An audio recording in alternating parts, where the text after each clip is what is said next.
Welcome, welcome. I am so thrilled to have you on this morning. So, can you go ahead and introduce yourself to the people? Absolutely. Well, I'm DaVett Jones. I am financial influencer and investment rep.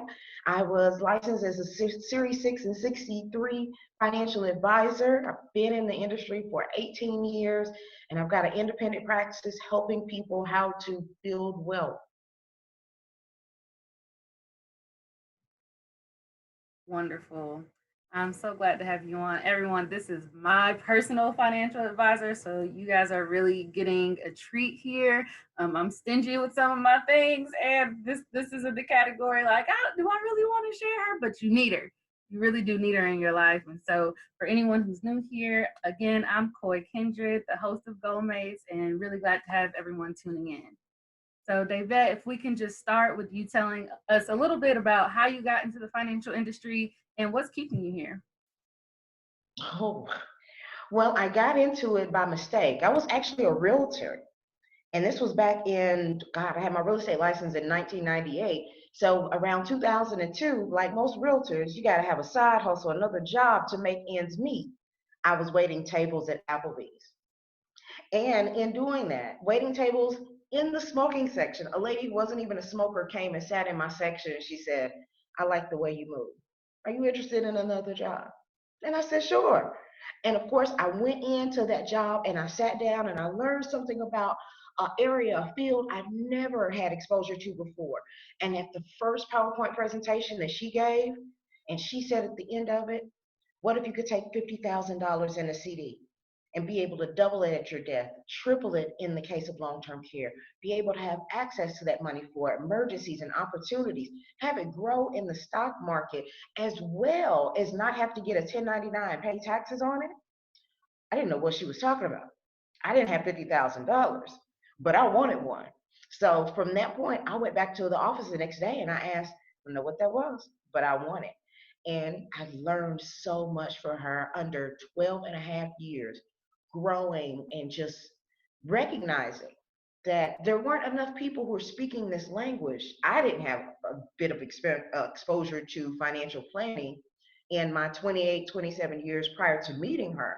So it was super impactful for me to be able to learn this. And if, of course, if I didn't have that exposure, I figured somebody else was lacking that as well. And even if they had the exposure, they didn't have the resources. And even if they had the resources, they didn't have somebody that looked like them, that they trust. So that's what keeps me here, is because I know that there is a segment of the population who really wants somebody who understands their story, who can be able to put them into a position to help them grow their money and help them to see their life's vision.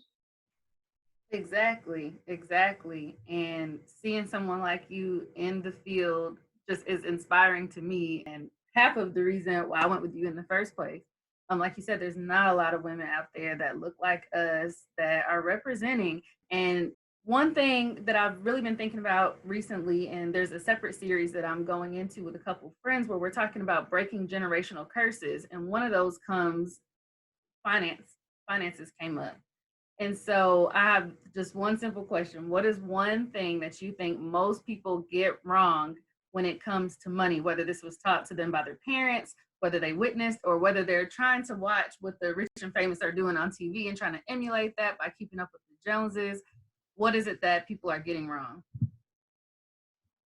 They're getting wrong the fact that we're spending our money to prove how wealthy we are.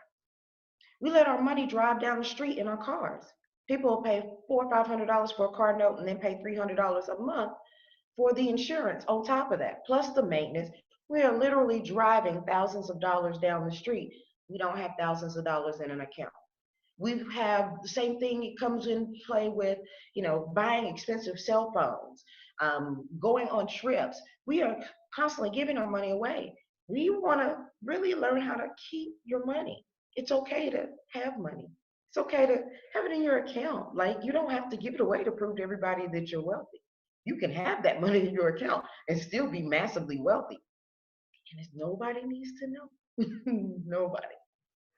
Yeah, I thought it was so interesting. I was listening to Transforming Debt into Wealth, which is the program by John Commuta, and he went into this story about they had a mastermind with all these millionaires, and one exec gets invited to the party, right?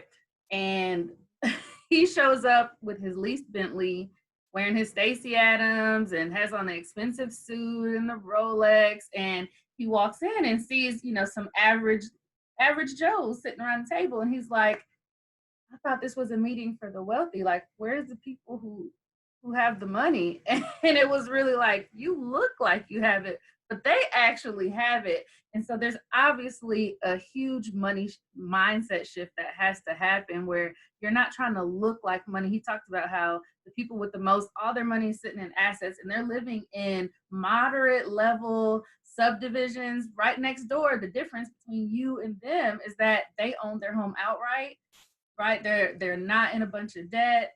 They're not taking on new credit if it's not going to be poured into an asset that's making them more money. I just don't know how do we break this down for people that the look, the aesthetic of it is not what you think. What do you think has to happen as a money mindset shift for people to stop wanting to emulate what they're seeing on TV, what they see their neighbors doing? What do you think it will take? Well, I think first they have to start with the mindset of paying themselves first, putting money into investment accounts before they do anything else. I say it all the time. Pay yourself first, pay yourself well, and pay yourself often. You deserve it. Now, that is first and foremost. Get into the mind frame of putting money into your investments. Do that systematically. Watch those investment accounts grow. And once you see those accounts grow, you'll take more value in those instead of the Louboutins. I mean, there ain't nothing wrong with having a pair of Louboutins, but I definitely want more in my account than I want walking down the street in my shoes. It's really just a matter of, even with our kids, everybody knows that I have investments on my grandkids in their names. They have their own stock accounts. I want them to have investment statements before they have bills.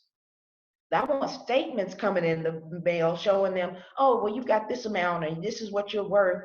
That is part of the mind shift because that's money that they know is there and they don't have to show it, be flashy with it. It starts with almost, how we were kind of taught, oh, well, wealth is it, we're not ever going to be wealthy and that's for somebody else and that's for rich people. We can't have that, we can't afford that. We are putting these same negative money abundance blocks into kids 5, 6, 7 years old. I remember mine. We ain't got no McDonald's money. We have money for everything else, but we ain't got no McDonald's money. Wait a minute, what?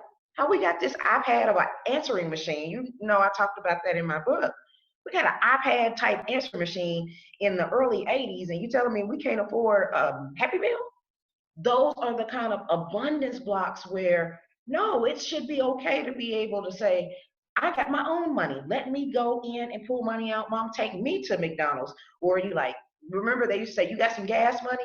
You got, they used to talk down to us in the respect of we didn't have money, but we weren't taught how to have money. We weren't taught how to get money, to keep money, to grow money from our young, early baby stages. And once we start incorporating that, and anybody who knows, I was talking to a mutual friend of ours, and she's got her son doing the three buckets: one for spending, one for giving, and one for saving. And because of that, he was able to literally say, you know what, mom, I'll pay for that. Don't worry about it. I've got a little money off to the side. He is already going into the mindset of, I'm learning to manage money and I know the things that have value to me. I know the things that I want to save and sacrifice for. And I like having the money in my accounts. I see it every day, just 3 jars in your home. That really is a way that we start to shift that mindset for people when they're young. Now, of course, when they're older, people will start seeing it. Then, they can look now at a 401k statement and they're very grateful that their 401ks have grown over the years, especially since most of them put that money to the side and don't look at it. But the reality of it is, if that money was not coming out of their paycheck before they got their paycheck, i.e., paying themselves first, then that money would never be there. So the principle is absolutely sound, whether you're doing it as a 6 year old with allowance or if you're doing it as a 60-year-old trying to build a 401k. You have to pay yourself first. You deserve it. That's so key. That's a gem right there. We were gonna turn that into a clip. That was some goodness right there. I hope y'all are getting the sermon. Okay, we need to pass the offering plate because that should bless you. So let's get into, you talked about, what people can do to shift their mentality. Let's talk about what's going on today with COVID-19, with quarantine happening, people who have typically been living paycheck to paycheck. And let's be honest, a lot of these people are already living above their means because they're financing their lifestyles with debt, usually putting out more than they have coming in and just making the minimum payment, not including the interest payments into what they're spending to keep that down. So they get their stimulus money, and now all of a sudden people are like, okay, do I go on an Amazon shopping spree, treat myself to keep my self-care up because everything else around me is falling apart? Do I invest it? Do I go throw it on credit card debt? Do I just let it sit there? There's all these different philosophies. I like to follow a handful of people that have different, perspectives on it. So we've got Suze Orman. She's talking about hold on to it. Cash is king. And you can't pay some of those bills with your credit card, like your mortgage and things like that. You need the cash in your bank account. So you need to let it sit there. Dave Ramsey is like, once your basic needs are met, your four walls, then I want you throwing everything else at whatever baby step you're at. So if you're paying off debt, then put it there. If you're saving for your emergency fund, put it there. What is your advice for someone right now who's trying to figure out what to do with the extra cash? And let's just say that their bills are up to date, but they are typically paycheck to paycheck with a modest income and a decent savings account, a little bit of credit card debt. Where do they start? Um, you heard the scripture Habakkuk 2:2. Write the vision, make it plain. Create a financial plan. That is what we do. We write it down. We know what our goals. I said, everybody wants me to tell them how to invest their money. Tell me what we're going to do with it. What's the purpose of this money? Is it going to be for a college education for your kids? Do you not want your kids to go to college? You want them to go and take over the family business? Do you want to use it to buy a house? I need to know what your vision is. And that's why Life Vision is a part of my business name, because it's not just a lot of people, they try and cater to a mass audience and say, well, this is the right information for you and this is the right information no, no, no. Because if I'm 60 years old and I'm 5 years away from retirement, then I've got a whole, even though that same scenario that you just broke down, that describes one of my 60-year-old clients who's 5 years away from retirement. So she really needs to put her money into retirement. Her kids are paid off. She also needs to consider long-term care because she is single and she doesn't have any kids to take care of her if something were to happen. You see where I'm coming from? Whereas someone younger like yourself, you've got your children, you just bought your home, you're building your business, being able to recognize, I'm not going to get in your business when the wedding. And that's why you have your financial professionals, because we know you and we talk to you about what we see. That's why I love following my clients on social media. And I like them following me too. So y'all know I'm all about my grandbabies. But the reality of it is, these are all factors, your lifestyle, what you do, those financial celebrities, they don't sit down and talk with people one-on-one. They never read an application for you. They don't know your name. They don't know your kids' names. They don't know where, you went to school. They don't know about our past, our parents, my dad, your mom. They don't know that story. So they don't know that we met at a hip hop forum. They don't know about the nonprofits and the charities we work. All of those things go into your life vision. And if you write the vision, you make it plain, you tell me what your goals are, then out of the 7 to 10 different accounts that we have available, we can tell you where to put the money. We can So absolutely tell you where to put the money. awesome. That's some good advice. So let's get into it. You offer 7 accounts that every adult should have. I want you to break this down for me because you're gonna take Absolutely. things for our individual situations, but no matter who you are, you need to have these things in place. Bless us with it. I'm ready. All right, perfect, perfect. So the first one, a checking slash savings account, flat out. But you should never be more than $3,000 in that account. Never. I ain't met an emergency yet that required $3,000 cash up front, day over. Even if you go to jail, a bail bondsman is going to give you some time to get the money. Even if the transmission goes out, they're going to still take 5 to 7 days to fix your car in order for you to pay for that. So there is no reason for us to have a $3,000 liquid cash emergency. It takes them longer to get a new heating and air unit to put in your house. There's no reason that you need to have $3,000 liquid cash because it's not growing in the bank. Whether it's checking or savings account, it's not growing. It's really there as a safety net to say if there was something big that happened and I needed to come off $1,000, and really you shouldn't spend more than $1,000. But the other two is there because we never know what disasters will fall upon the land. Number two, being able to have a Roth IRA. So the Roth IRA is so important because, as you know, that's how I went viral. Because I set up a Roth IRA for my 16-year-old when she got her first job, she was in the lowest tax bracket of her life. Being able to start a retirement account while you're in a low tax bracket, you don't pay taxes on that money, you don't pay penalties on that money. So that means you are able to use it several times in your life: first time home buying, college education, death, disability, and retirement. You can use that money tax free and penalty free in your lifetime, as well as in retirement. It's 100% tax free and it doesn't push you into another bucket. Even if you start contributing to it and stop, and it's invested in a mutual fund, or most people have their Roths in a mutual fund, whether it be with their employer or in their own, that money will still keep compounding even when you're not putting money into it. It just keeps growing and growing and growing. So that's why it's one of that, most kids will get their checking account when they're 10, 12 years old. Then they'll immediately get a job behind that and they'll start putting a little bit, $50 a month, $100 a month, something into that. I've even seen where parents are just going ahead and put the money in there for them because they can, absolutely can. So that's two, being able to have that Roth IRA. Then once we start getting into some big bucks, we start making some money, money, money, money, money. That's when we need to start getting into the 401k. We don't get into the 401k just because they offer it through your job.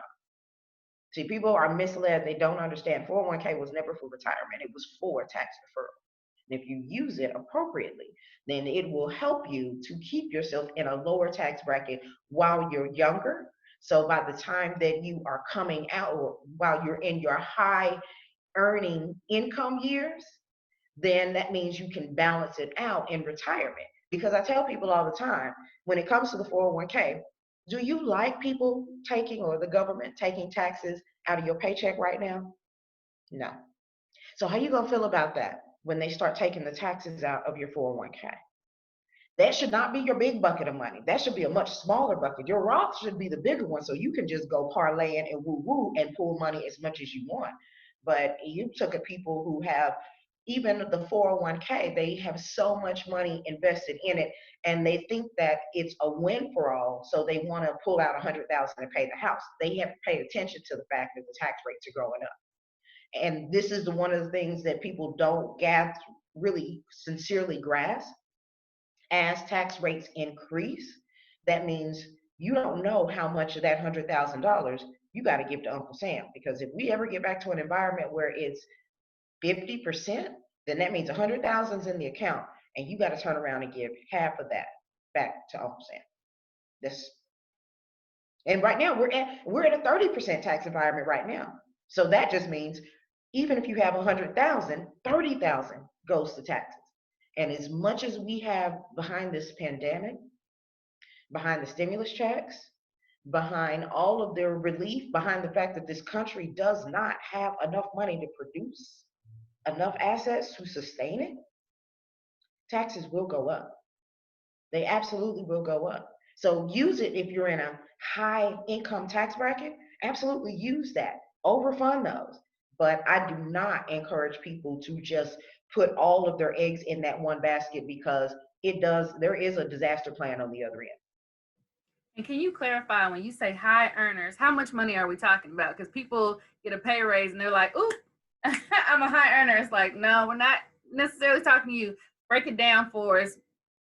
Absolutely. So, in that respect, you have to really look at it from a Roth IRA standpoint. If you make more than $120,000 as a single individual or 200,000 as a married couple, then you cannot contribute to a Roth IRA anymore.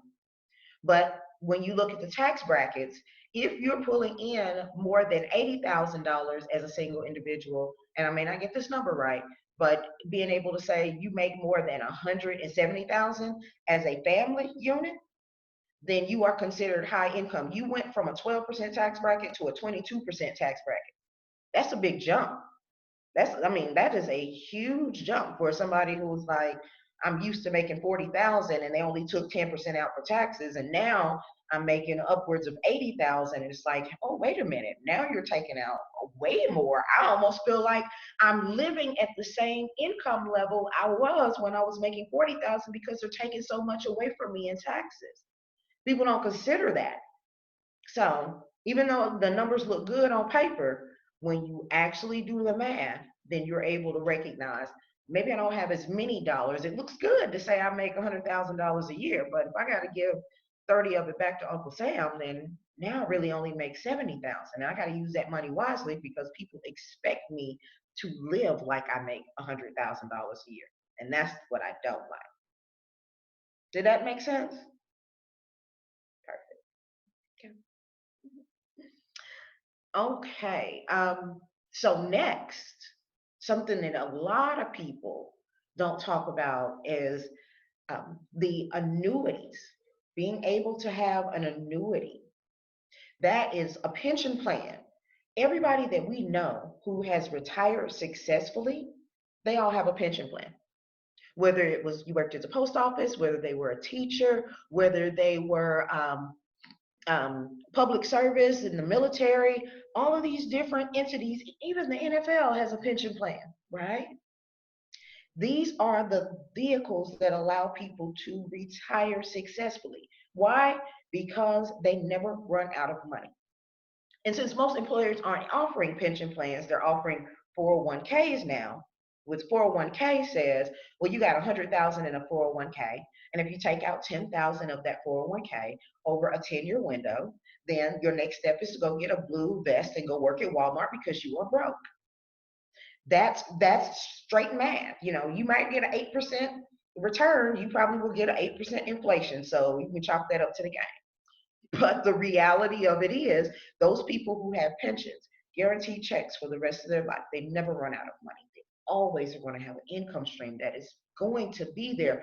Good markets, bad markets, no matter what, no matter how long they live. See, now that is where you have financial security. So it used to be back in when I first became familiar with this was '08, where we were able to take a lot of people's money who they had in their 401ks at their jobs, even though they were still working, and roll that into an annuity. The reason why people wanted to do that in '08 is because they were afraid of any more market loss. So they wanted to eliminate that market exposure on a portion, not all of that money, but a portion. And the monies would still grow. So now you have two buckets. Most people have a bunch of mutual funds, and the mutual funds will grow, and the annuities will still grow as well. So they grow in concert. And if it's a good market, like it was last year, like it was February, I had a client who pulled money out of her mutual fund to buy a house. But if it's a bad like it is market it is today, I'm gonna have her to go to that annuity and pull money out now. This mutual fund will let you still build your money and grow in a down market. So it's a great vehicle to still put money into. When we talked the other day, I was like, oh, don't get rid of that other pair of shoes. They still fit. But the annuity is another vehicle that says, I know that I can transition from one to the other. It also used to be then the rules were you had to be 40 years old to get an annuity. And you also had to have upwards of $25,000, depending on the company, to be able to get an annuity. So we've been able to find companies and solutions. A company that's 170 years old that's been doing pension plans and annuities for the teachers, even here in Knoxville, the Knox County education system, they still use the same company inside of plan for the older teachers who still get pension plans. So the solid nature of the investment is there. You absolutely should use that. It's just a part of that conversation that we don't have anymore. We think that that's just, since the jobs aren't often pensions, then we forget that it can still be researched and acquired outside of your employer. That makes sense. Yes, and that's so good because what I'm finding a lot of people, and even as I'm mapping out, my vision for my life, we completely underestimate how much money you have to have put away to live a comfortable lifestyle after you retire. Right, I don't want to be a Walmart greeter. I, right.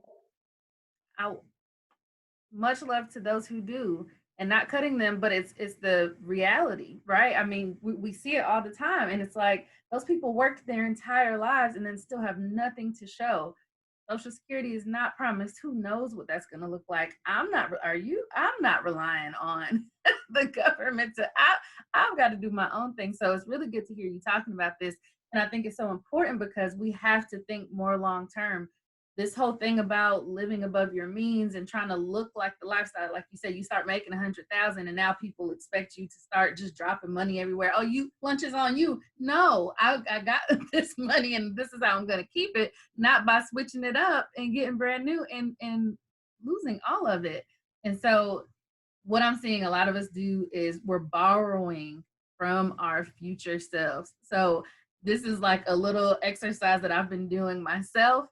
Every time I make a little financial decision, I'm like, ooh, is 70-year-old Coy who wants to go out with her grandkids and be walking along the beach with them, is she going to be able to enjoy that if I do this today? Because the only way to finance a higher lifestyle than what you're really bringing in is building up that debt, is doing that credit card thing, and you will be making those payments for the rest of your life. Hmm. People don't Absolutely, understand that. absolutely. And I don't deal with credit. I don't talk about credit. I don't even use a whole lot of credit myself. I didn't apply for student loans or the PPP, or I may have $15,000 in debt total. Just, but the thing about it is, we as a culture, we understand debt. We understand paying interest. How come we don't understand making interest? Thank you. They are making so much money off of it. Compounding interest is one of the most beautiful things. It's a beautiful compounding interest is a beautiful term, but not when you're on the paying side of it. Exactly. In the same way that we recognize how much extra money that we're giving in that debt, then think about it. Imagine how much money we could be making if we literally put our minds to, let me put this money, pay myself first. Let me put, and I don't even care if you say, I want to put $50 to a Roth and I want to put 50 to my 401k. I want to put 100 into my savings account. See, I tell people all the time, that's why I don't mess with the whole Dave Ramsey thing, pay the baby steps and get that. And I put it into my flirt group, flirt for the love of money, because I love me some money, money, money. Money is so much more efficient if you pay down debt while you're investing. Because at the end of your debt, you want to have some down payment money that you can use to buy that rental property.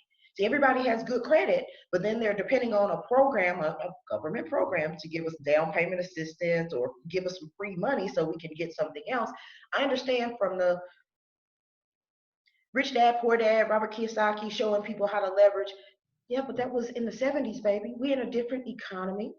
The world has changed. We have to look at things critically. Not saying it's not good advice, but we do have to look at it from a long picture. You can't just rely on that information as a end all to be all. But what we know for sure, if you're putting money consistently into some investment buckets, and then you decide that you needed to pull money out of it, you can buy a house, then that money is there. You were already investing with me before you bought your home. So when you decided, I want to pull money from my Roth IRA, which was one of the qualifying reasons, then you had that money. And even if you didn't need it for a down payment assistance, because I know you had your Navy Federal account, I know that you were working the system, you were about your budget, you were making your money. But even if you just wanted to, you know, put an addition on the house, that money was there. If you wanted to paint it up, spruce it up, cut down a tree, that money was there for you to use. And no, you didn't have to go into more debt in order for you to have the things you want. So one of the things that a friend of mine and I are working on is creating a true life vision plan and showing them how each of these investments will come into play at different points in your life. So that's why it's absolutely good to have these 7 accounts. Everybody won't have all 7 of them. You don't get them overnight, but you put them as part of your plan so that way you know where to go for whatever you need. Okay. I love it. So can you do a quick run through what number are we on? Did we hit the last one? We got Girl, no. So let's see. I think that was 5. So number 6 would be permanent life insurance, whole life, IUL, universal life insurance, being able to have that as an investment vehicle. My 6-month-old grand twins, they have $50,000 of permanent life insurance on them right now. That $50,000 is one going to be a legacy for my great grandchildren. That is not money that I ever plan to see. So I can afford $16 on each of them, $32 a month. I will spend that on a bottle of wine this weekend. So trust and believe. The bottle of wine won't make me any money. It won't give any legacy generational wealth, but it also, with the life insurance, it also has the ability to build cash value inside of the policy. So that's also saying that there's money that those kids can be able to use in their lifetime. We talked about the Roth IRA. You can use it for the 5 reasons. We didn't talk about the 401k. You use that for one reason, but which is of course just tax savings, not retirement. But but when we talk about life insurance, that cash value, you can use it for anything.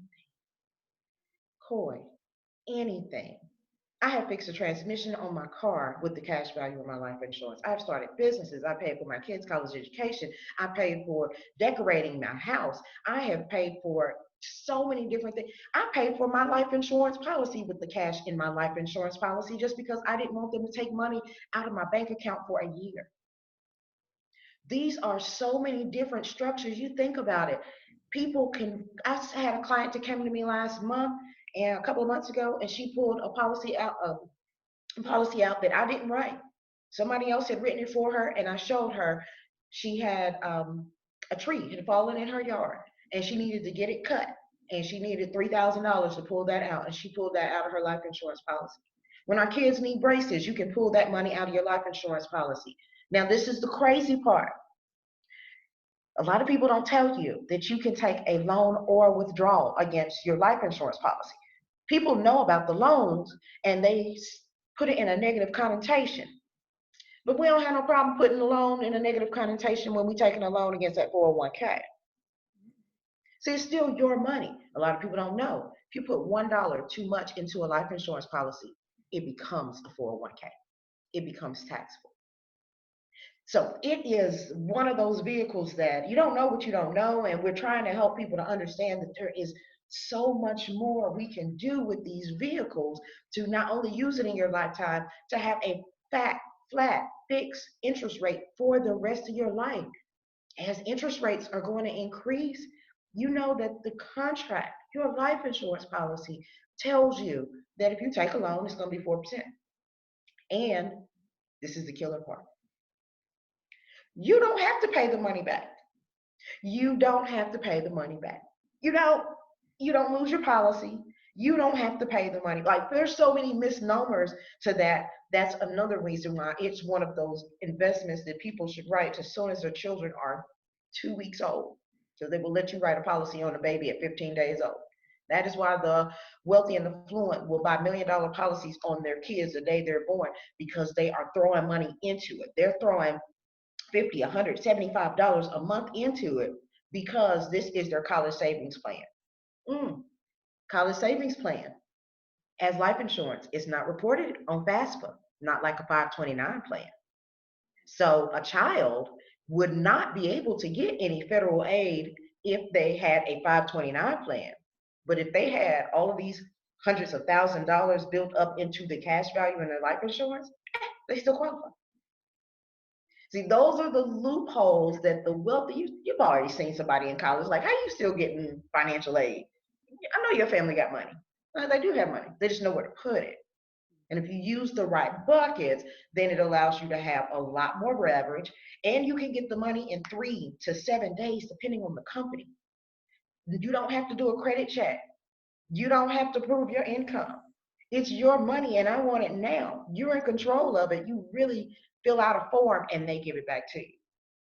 So that is another one that people have complete misunderstanding about. I would really love to say, and anybody at any age should absolutely be able to have a small 50,000. Do I still have term? Absolutely. Do I still love term? Absolutely. Because I got more than one pair of shoes, right? So the term insurance says if I pass away young, then there's going to replace my income for my children. But if I'm older and that term has expired, well, I'm going to spend down my 401k. I'm going to spend down my Roth IRA. I know that there will still be that life insurance death benefit that's there. And then, of course, they don't even understand, like with your life insurance policy, as your cash value increases, your death benefit increases. So even though you have that 50,000, no, I think you may have 100. But even though you have 100,000 now, by the time you get to 65, there could be $200,000 as a death benefit. And that's going to be for your kids and their children's children. So that is really a strong, your 401ks are not meant to be passed down to families. They're not, because they're taxable. Your family still get hit with the taxes. They don't know how to use the money. But recognizing that a tax-free death benefit and being able to use that cash value in your life tax-free and penalty-free, and it's still growing in the stock market, and it doesn't go down when the market drops. Does not lose money. My cash value life insurance people, I was able to text them. It's like, no, you're fine. Your accounts are fine. You didn't lose any money on that one. For real? I can go touch that money? Like it was the same as it was last month? Okay, let's work it. But because they haven't seen it, they don't see those statements. They don't have that. All right. I know you said we need to wrap up. You're fine. This is the good stuff. These are the conversations that people are not having with their families. I remember a little while back, you were trying to have meetings with families. Let's have a family meeting. Let's sit down and talk about this stuff, especially in our culture. And people were just, it was there. I wish I had you. I wish I had you earlier. Let's go. You got me now, baby. You know you got me forever. So the next one is, and I talked about it a little bit before, having long-term care, disability, and HSA plans. I actually do not sell HSA plans, and that is the best investment under the sun because you actually get a tax deduction when you put the money into it while you're working. Then when you're using it for medical expenses throughout your whole life, then you don't have to pay any taxes and penalties on that money. And by the time that you get to retirement, you can use that money to pay for long-term care or medical expenses or different costs that having just a nurse to come in your house and help take care of you. Depending on what you're, it may be that you're not sick or ill. You just want somebody to help you out because you're a number of years, you get you, ain't no wrong with having you an assistant. Every business owner has an assistant. What's wrong with us thinking about paying for that assistant when we are 80 and 90 years old? Because little old lady DaVett, she gonna need one. First, I'm gonna be walking around in heels at 90 years old. Don't play with your girl. I'm gonna be walking around in heels and I'm gonna be prissy. And I'm gonna have somebody else. I'm like, baby, can you get that for me? Because I'm gonna be one of those little old ladies. Oh, honey, we're gonna have me some tea and we'll sit around. Yes. But I want to be able to have a way to afford that. I want them to wash my dishes. I'm not standing. I want them to cook my food. I'm not doing it. And I don't want to put the burden on my kids because I want them to build their businesses. I want them to build their families. I want them to. That's another misnomer. Our grandparents were like, oh, well, my daughter will take care of me. Baby, how many women, what's the statistic now about women being business owners? We ain't got time for your mess. We're building our own legacies. We're building our own empires. I cannot stop and come and change your diaper. And mind you, I have the privilege of stopping and changing by stopping my whole life to take care of my 80-year-old grandfather when I was 29 years old. So I understand how challenging that was. And because I lived through it, it makes you shift into another mindset. We all see somebody who's one, living on a fixed income in retirement, two, got to spend out and lose all of their assets in order to be able to go on Medicaid, to go into a nursing home. See, that's not part of the financial plan. I don't want to go broke just so the government can take care of me. So, with that being said, disability insurance, long term care insurance, HSA, protecting your health is so important. And you need to do that while you're young and healthy because Superman, my Superman, Christopher Reeves, fell off a horse. It wasn't that he was, doing drugs or alcohol or made poor decisions or anything. He fell off a horse. My Scarface, who is recovering from COVID, but now has kidney failure. He's only in his late 40s. Like these things happen to people. So that is an investment that everybody should have. You literally should protect what you can't afford to lose because once you lose your income earning ability because of being sick or being hurt, your whole financial plan is out the window. Whole financial plan is done. So if you truly have a desire to make this go the whole distance, you have to have this plan in place. And the last one is my favorite chapter in the book, which is called Child's Play. And that's a brokerage account. That's having stocks. Now, I will tell people when it comes down to stocks is at the top part of your financial plan. So you need to have your foundation. You need to do your protection, your life insurance, your savings account. You need to have a debt repayment plan. You need to start your mutual funds. You need to have more. You build your way up to risky investments, right? But I still like my risky investments. But this is a thing that people weren't told. You're only supposed to have 10 to 20% of your whole portfolio in stocks, not 100. Everybody wants to take their whole stimulus check and put 100% of their whole portfolio, all the money that they have, and throw it into stocks. No, ma'am. No, sir. Go and maybe just, and I like fractional shares.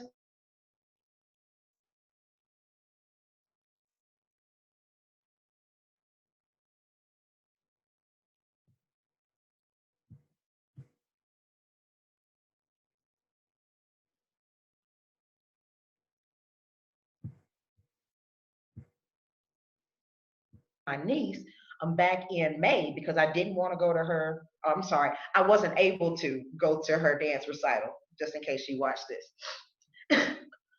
Come on now. There's some days and times where we go and do things. We are at everybody's nonprofit. We're at everybody's this, that, and the other. And those are dollars that we never see again. I literally said, baby, sorry I couldn't come to your recital. Here's $10 worth of Tesla stock. That $10 worth of Tesla stock had grown up to $40 by February. Yeah. So you don't have to spend all of that money, but that's $40 now that was February. It's probably around the 37, 36 range now. Just dropped down just because of the bit of the correction, but Tesla's still doing well. It's a good, solid company, but that's still $40, $50 that she would be able to liquidate and use it in her lifetime. She's young enough. She doesn't have a whole lot of taxes, but she's also not emotionally attached to that money. That stock means nothing to her.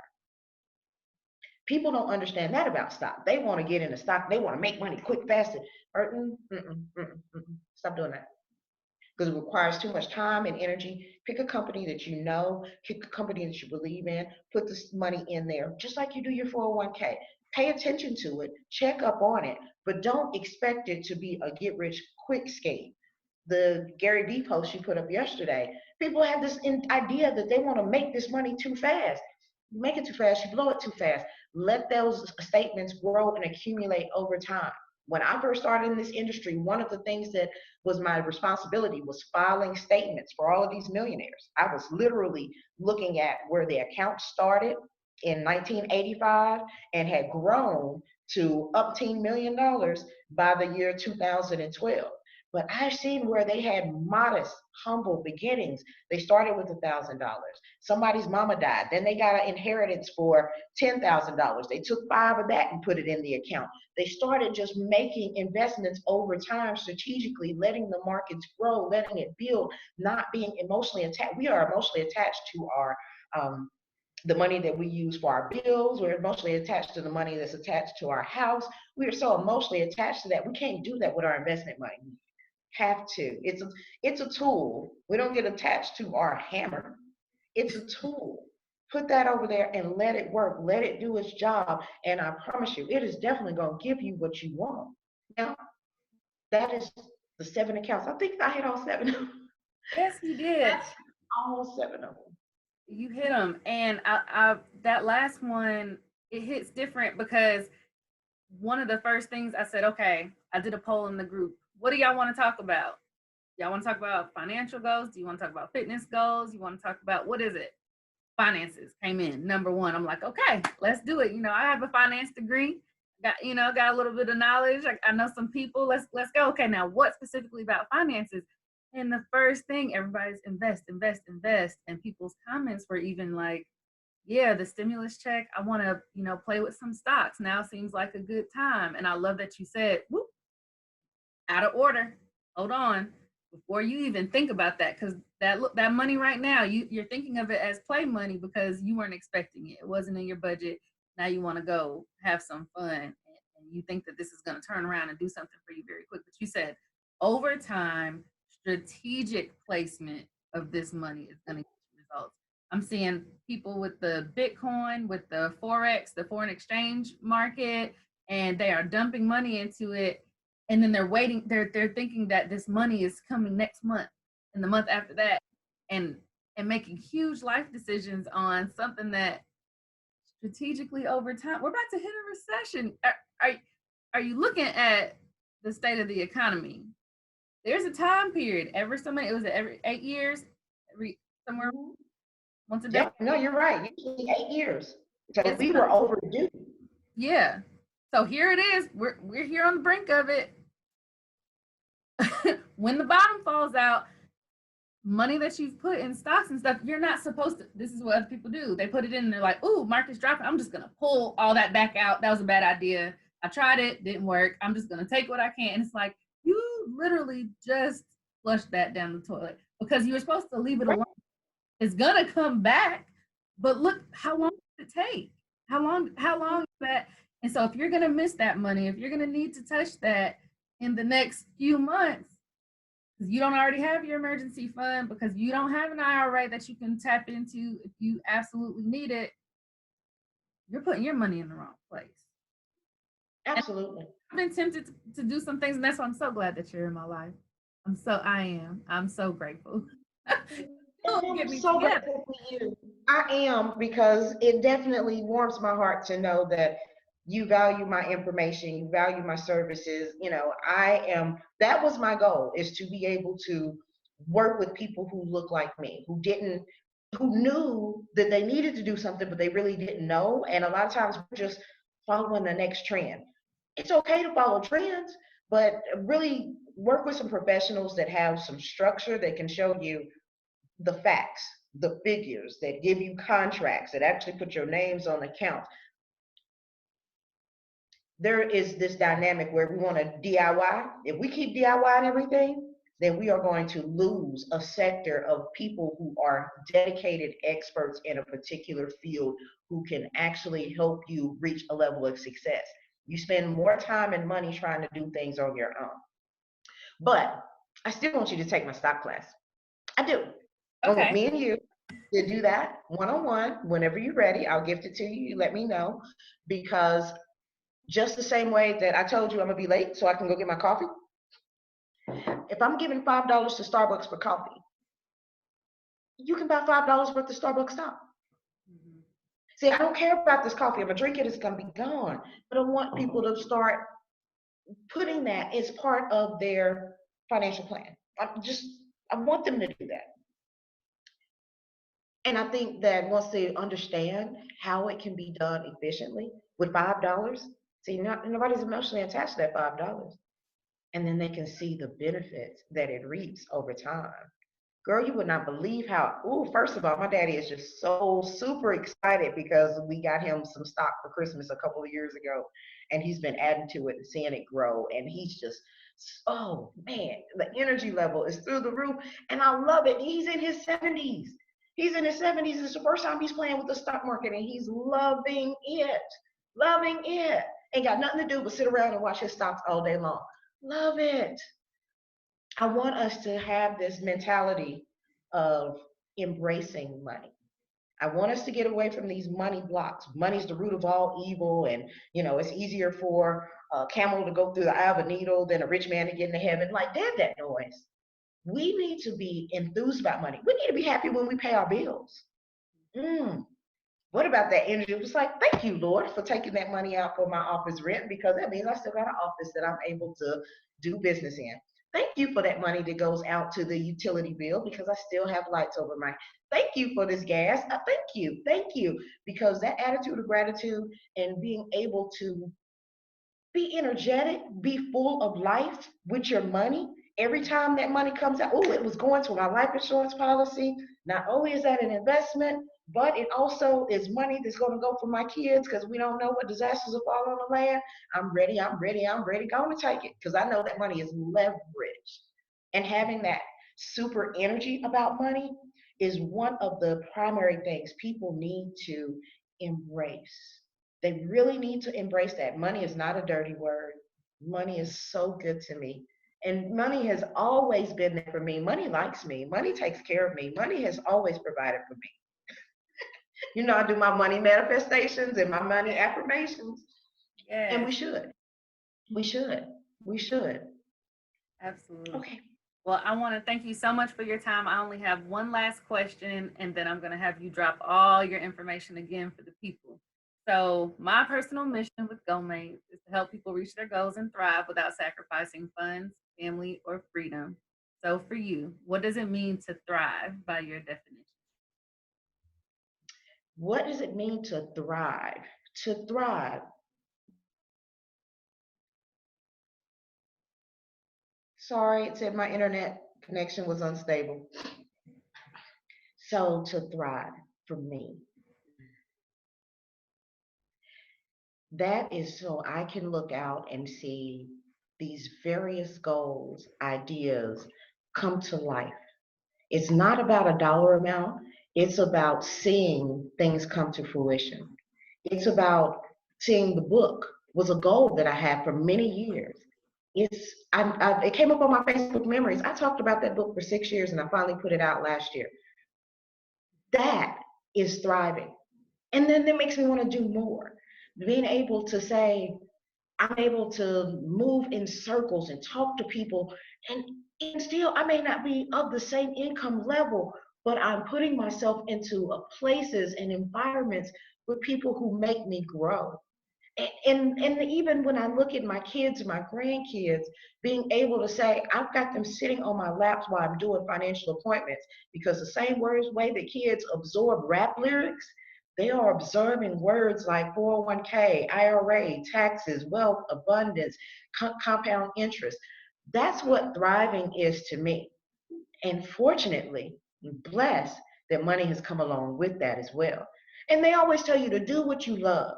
That's why it goes back to write your vision, make it plain, because those are the things that are going to essentially be your level of success. We all have a different level of success. And as long as the things that you want start coming in true, it's not just buying a house. Why do you want to buy a house? Do you want to buy a house because you're trying to keep up with the Joneses? Or do you want to buy a house because you are going to bring in your whole family and have a whole Kennedy compound where nobody has to be paying rent outside to all these different places, and now the family can practice group economics and save that money and start building a business? Like, that's thriving. Some people look at it as like, well, you need to have your own. Well, you ain't moving like I am. We all have different goals. We all have different ideas. So yes, that's my definition of thriving. Your thrive should be what makes you happy, how you realize your highest self. I love it. And so if you're watching, you're tuned into this, or you're listening to it, I want you to really take a moment and think about your definition of thriving. What does that mean? What does that look like?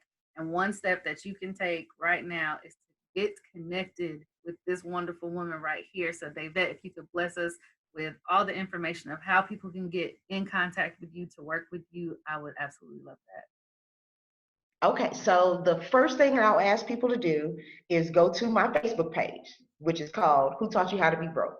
Hyphen the book, which of course is the name of my book. So go to the page, because a lot of these concepts that we're talking about, I'm dropping memes, I'm sending out videos, I'm linking articles so you can start getting a level of education. And another part of that is I drop links that go to my website or to go to my booking calendar. So the next step would be go to my website, which is lifevisionsolutions.com.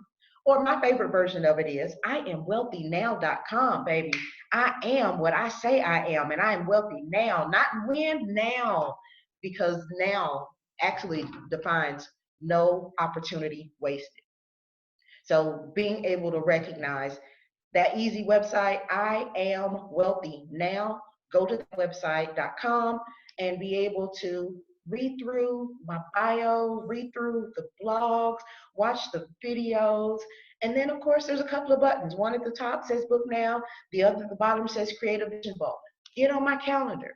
We can do an initial consultation at no charge. I did raise my fee for booking appointments because of COVID. I wanted to be able to help people to get on their financial vision. Yeah, yeah. And from there, just continue to reach out, share the comments, share the posts. You can talk to people like Coy and a lot of our mutual friends who know us. Send me a friend request. It's quite all right. I'll accept friend requests just the same. But she doesn't bite. I don't bite. I promise you. You other partners, you got to get used to the wine drinking and the Nas playing, because I am still a whole individual. So if you want to feel like I'm gonna put her in this box of what a professional is supposed to look like, baby, I got the degrees on the wall. I don't need you to tell. Stop it, baby. The reality of it is, I am a very happy, well-adjusted, healed individual. And I definitely share my best self with the world. So yeah, I invite you to follow me. And on Instagram, I think it's Vision Vault. Yeah. So we will put links to all of that down in the comments. Please, please, please share this out. Remember, the only way that you're going to get the full access to this episode is to be part of the group. So you want to invite, if you care about them, if you want them to thrive the same way that you're setting that vision for yourself, invite people who you want to level up with you. You have to surround yourself with people who are like-minded, that are walking in their purpose, and that are trying to get somewhere. So bring them into the fold. All right. Thank you so much. This is just day 4 of the Financial Fitness Challenge. We've got more in store. So get in the group, get connected, make sure you're completing those units to get to the life that you want to live. Thanks so much, and see you inside. Mwah. Bye.